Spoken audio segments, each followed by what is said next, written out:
Welcome to Politics by Faith. This is where we take the news of the day, we bring it to the Bible so we can walk away with peace and perspective. Thanks so much for being here. New headlines every day, and that can cause anxiety.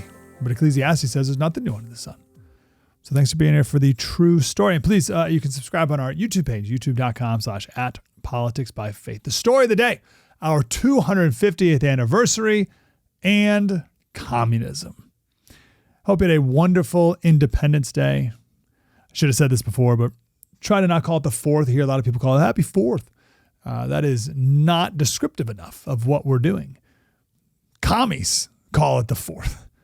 It's not the 4th. The 4th is like saying Happy Holidays instead of Merry Christmas. It's Happy Independence Day. The president gave a lot of speeches this week. Teddy Roosevelt's library opening. Can't wait to go to the library. It's going to be awesome. He gave an awesome speech about Rushmore. And then, of course, on the night of Independence Day night, which there was a rain delay, and his speech started at like 11 p.m. or something like that. If Biden or Kamala won the last election, our 250th anniversary would look very different. Every speech you would have heard would have been a reluctant admission of how we're pretty good-ish. We've done like some things maybe that are okay. But any good thing that we've ever done would only be when oppressed people overcame who we really are, racist and bigots. That would have been what we were lectured with every day, because that's what college campuses and now increasingly K through 12 students are lectured with every single day. Instead, Trump won, so now we're getting full-throated patriotism and UFC fights on the White House lawn too. My family just got back from Monticello and Colonial Williamsburg, and then we also went to the Battle of Yorktown.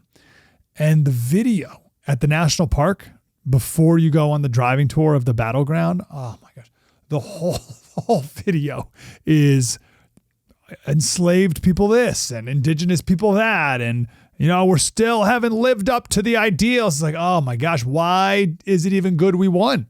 If you were an alien from outer space and you came and you watched this video and you'd be like, well, so the bad guys won? I don't get. Oh, here's Jamestown, and here's where the enslaved people first arrived at Point Comfort. You're like, what? That's nothing to do with anything. Next time I talk to Doug Burgum, our Secretary of Interior, I'm going to talk to him about that movie. This movie's a big problem. Anyway, it would be like that movie, just a forced jamming in of all the reasons why we're awful. Because that's the left's instinct, is to only talk about our failures, our mistakes, our sins, and how the greatness of America, the only times we've ever been great, is how we overcame these terrible things of our history. But we're still a work in progress. Marxists always feel the need to say. We've never accomplished anything in America. Now, I know this is what Kamala or Biden would do if they won, because Mamdani did this in his 4th of July message from behind George Washington's desk, because New York used to be the capital of America when we first became a country. So George Washington's desk is there. And his whole point was America is not great because of our founding principles, and we can remain great only to the extent that we go back to those founding principles, which are so pure and good and true. No. America is great only to the extent that we can move on from and away from and past those principles and be redefined by foreigners. Here's just a quick section of his speech. As we mark 250 years, what do we see? We see a city of contradictions within a nation of contradictions. One where children go to sleep hungry while the world's first trillionaire hungers for more. We see masked agents terrorizing our streets, eating food cooked by our undocumented neighbors before spiriting them away in unmarked vans. We see a nation whose immense wealth has been built by those with calloused, dirt-streaked hands. And we see a nation that has allowed so much of that wealth to be held instead in the soft hands of a precious few.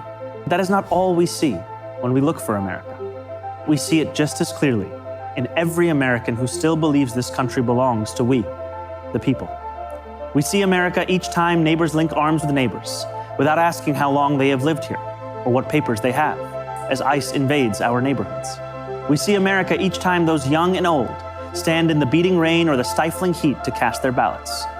We see America each time working people demand more, not just for themselves, but for their fellow Americans. Patriotism has never been about pretending our nation is without flaws. Patriotism is every act of righteous dissent. Okay. First of all, can you sniff out the Marxist garbage through it all? Here's all these terrible things that we've always been. Here's all these terrible things that are happening now, like enforcing our border laws and our immigration laws. But we've done some good things as we've progressed beyond who we've always been. That's just a good, simple example of how Marxists see everything. Now, I can't believe I'm saying this, but Spencer Pratt has become this awesome voice of sanity even beyond the LA mayor's race. He's still making great videos and he's still speaking the truth. He said the communists must attack your history because it is your history that anchors you. And destroying history or erasing history is how you demoralize people. And it's how you unmoor people from their society so that it's easier to take from them. It's easier to take from you. I really like this analogy that he shared here. Take all this in. Erasing history is how you demoralize people, how you unmoor them and detach them from their society so you can take it from them and rewrite it in your image. Think of your country like a home. What makes your home special? It's not the marble countertops or the expensive furniture or the fancy appliances. It's the memories you have there. That backyard is where we got married. That living room rug is where our son took his first step. Hey, don't touch that. That was his first teddy bear. It doesn't matter how torn and tattered that thing is. You will never get rid of it. And you will fight anyone who tries to take it away. Why? Because you have history with it. You ever buy a new home? Remember those first few months? Even the first few years there, it doesn't feel like home. It could be a million times nicer than the crappy apartment you came from, but it doesn't feel like home for a long time because you don't have history there. It's easy to knock down some walls, change the floor plan. If you have no memories to attach you to it, it's just wood and drywall. Who cares? Get rid of it. Memories make it a home, even the bad ones. Hey, remember when Dad hit his head on the rafter in the attic and we spent all night in the ER? That's the avocado tree I fell out of and broke my first bone. Isn't it weird how even the bad memories make us cherish a place? It's not like we long for those bad times, but bad times are part of what makes us stronger, a part of what makes us who we are. How can you resent those memories without fundamentally resenting who you are? History is so important to humans that even bad memories anchor us to our home. And that's what the communist always starts with, the bad memories. Oh, we can get rid of that little story. We can knock down that statue. We can change the name of that street. That's a bad memory from our history. You don't want that memory hanging around. You're not a bigot, right? And slowly but surely, this wall comes down, then that wall gets sledgehammered. The rafter where Dad hit his head, that's gone. The rug where your son took his first step, that's gone. The gash in the wood floor where you stomped the glass on your wedding ceremony, that's gone and replaced with shiny vinyl planks. And now you've got a brand new home with no memories. Now what? Do you care what they do with it? Do you care what color they paint the walls? Nah. Do whatever you want. I don't care. I have no attachment to it. I have no memories with that. You love your home because of the memories you have there. And that's why the communist always must destroy your memories, destroy your history. If the communist wishes to take your home, he must first destroy your memory of it so he can erase your attachment to it and demoralize you. Mao destroyed.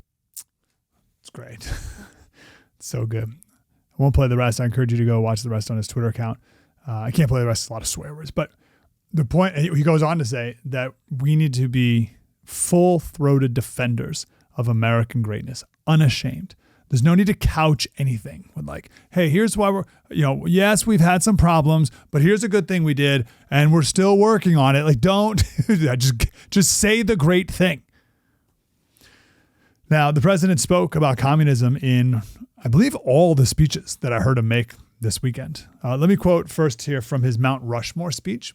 He said, there's now a resurgence of the communist menace in our land, including from newcomers to our country. Mamdani's only been a citizen for 8 years.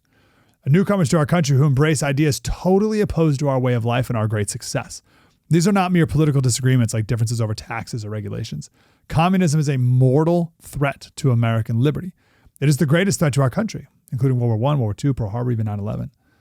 We're not going to let it happen to us. Believe me, we're not going to let it happen. Because communism is the enemy of free people everywhere in the world. It never works. It's the enemy of the Constitution.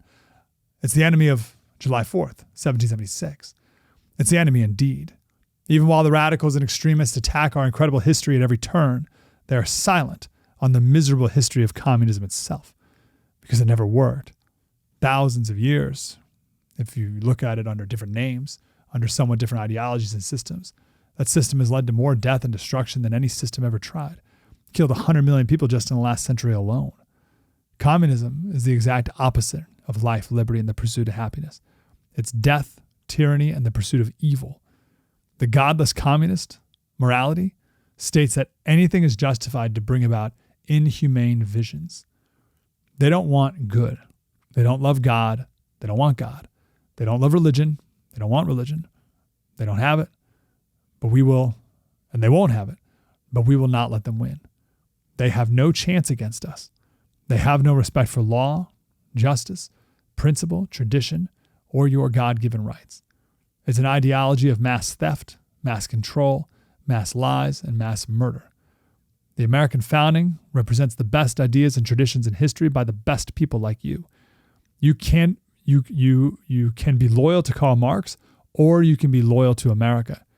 You can be a communist or you can be a patriot. You cannot be both. Wow. As for those who peddle Marxist lies about our heritage, who tell our children that we live on stolen land or that our heroes were oppressors, they're doing something much worse than slandering our past. They're slandering and attacking our future.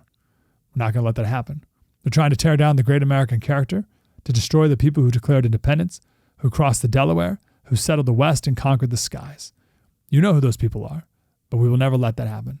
Our American ancestors did not shed their blood at Concord and Trenton, Gettysburg and Shiloh, Midway and Normandy, so that a band of thieves, radicals, and lunatics could come in and loot and pillage our nation. Our heroes died to win, build, and to save, and to build truly a great country, the greatest country ever in the world.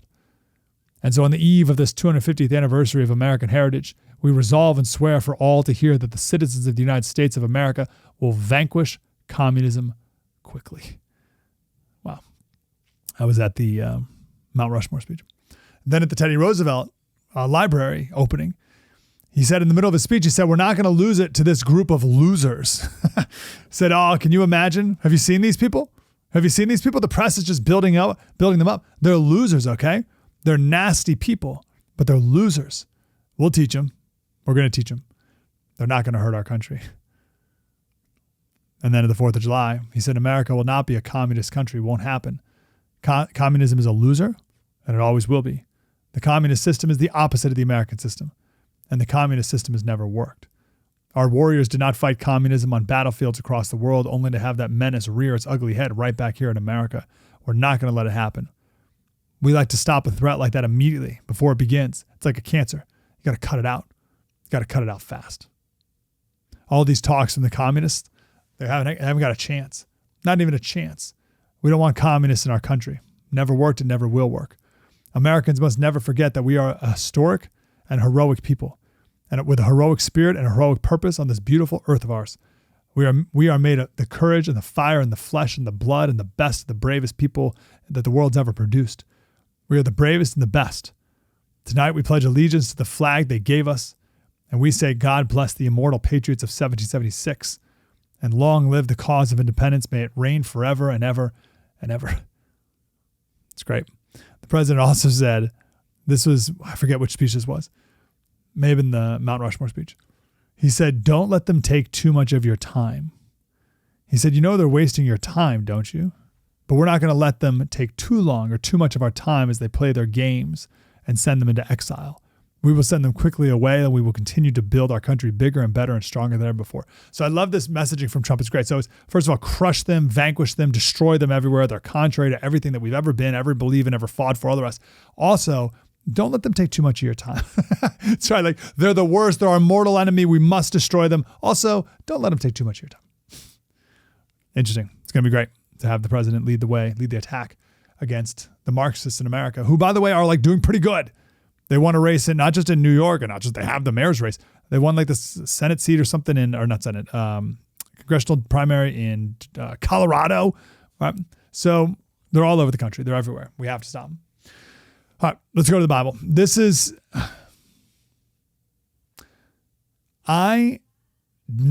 So when the gay marriage debate was going on, I wasn't a Christian. So I obviously didn't use the Bible or any biblical argument against him.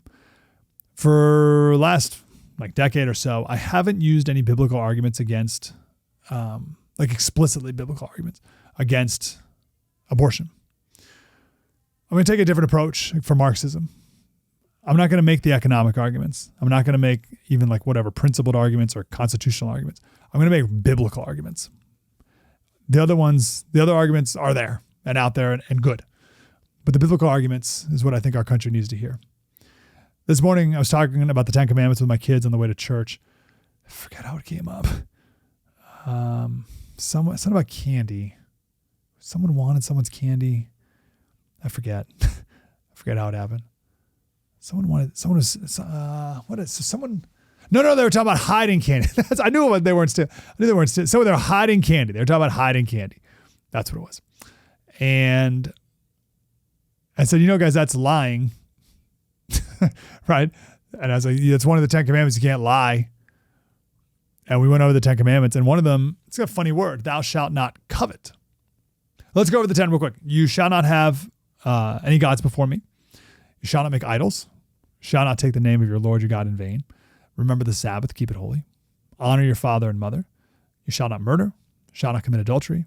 Shall not steal. Shall not bear false witness. Shall not covet. Marxism is entirely based on coveting. Karl was a covetous person. He was wicked. He was lazy. He was a liar. He hated people. He wanted his family members to die so he could get their inheritance because he never had a job. He was a moocher off of Engels who got his money from his dad's textile factory. But at Karl's core, he was a lot of things. He was an adulterer. He was a philanderer. He abandoned his child. He was horrible things. But at the core of everything who Karl was, he was a man who coveted. Now, to covet isn't just desire. There's a distinction here. To desire something is fine. Right? But to covet is when that desire, it's beyond desire. It leads you to want to take or to want to hurt someone to get it. Karl designed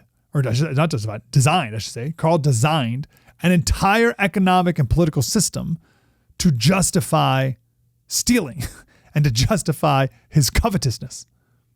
That is that's totally against the Bible.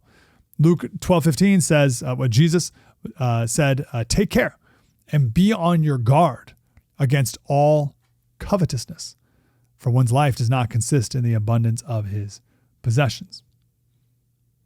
Now, it's also noteworthy about this commandment is it's about your mind, it's about your thoughts, not just your actions. People have I believe, wrongful conclusion that to think something is not necessarily a sin. You hear this a lot when it comes to homosexuality. If you think this sin about doing it, that's not a big deal. Just don't do it. You're like, no. Thinking's that's sinful too. Jesus tells us to take our thoughts captive. You shouldn't be even thinking wicked, sinful thoughts. Here's the 10 Commandment explicitly telling you not to feel something covetous. Don't covet. It's a thing in your brain. I want that thing. And God is telling you, no, don't even do that. Don't covet at all.